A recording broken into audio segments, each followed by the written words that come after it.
गालियाँ भाषा की मिर्च होती है, जिसे कोई तब इस्तेमाल करता है जब उसकी बातों में कुछ स्वाद ना हो, यानी दम ना हो। यह विचार जावेद अख्तर ने रखा था जब उनसे किसी ने एक शो में गालियों के इस्तेमाल पर उनकी राय पूछी थी। अब तक तो आप समझ ही चुके होंगे कि आज हम किस विषय से जुड़ी बात लेकर आए हैं, और अगर अब भी नहीं समझे हैं तो बता दें कि समय रैना के रोस्टिंग पर आधारित शो इंडियाज गॉट लेटेंट में पॉडकास्ट करने वाले रणवीर इलाहाबादिया ने कुछ ऐसा बोला जिसे सुनकर सभ्य समाज का कोई व्यक्ति सहज नहीं रह सकता। ऐसी घटनाएं हमारे और आपके मन में एक सवाल पैदा करती हैं कि क्या नए जमाने में हो रही रोस्टिंग वाली कॉमेडी किस हद तक जायज है। तो चलिए पूरे मामले को विस्तार से समझते हैं।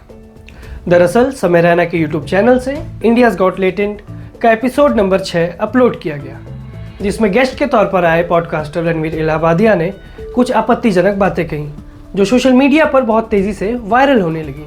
उन्होंने शो के दौरान एक कंटेस्टेंट के माँ बाप के शारीरिक संबंधों को रेखांकित करते हुए कुछ शर्मनाक बातें कही।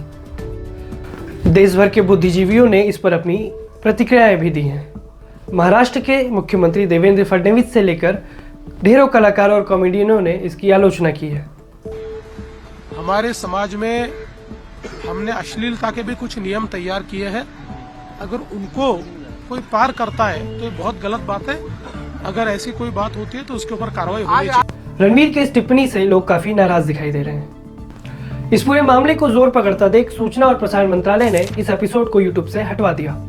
एक तरफ जहां देश भर से रणवीर इलाहाबादिया के खिलाफ एफआईआर दर्ज किए गए हैं, वहीं दूसरी तरफ महाराष्ट्र पुलिस की साइबर सेल ने एक केस भी दर्ज किया है, जिसमें शो से जुड़े करीब 30 से 40 लोगों को समन करने की प्रक्रिया शुरू कर दी गई है।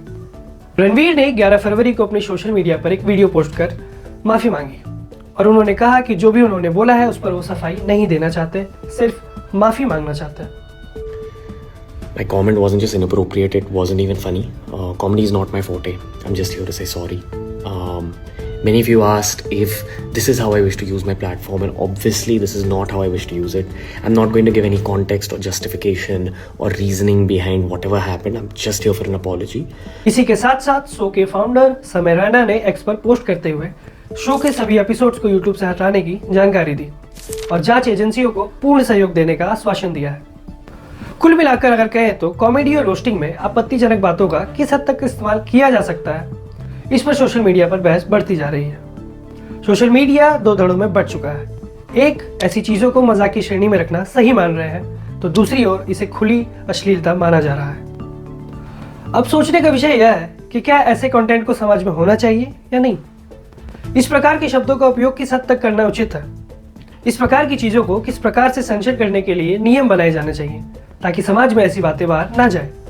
हमें, आपको और सरकार को यह मिलकर सोचना होगा कि मनोरंजन के दृष्टिकोण से समाज के लिए कैसा कंटेंट उचित है और कैसा नहीं। ऐसी ही तमाम खबरों के लिए जुड़े रहिए और देखते रहिए खबर जंक्शन।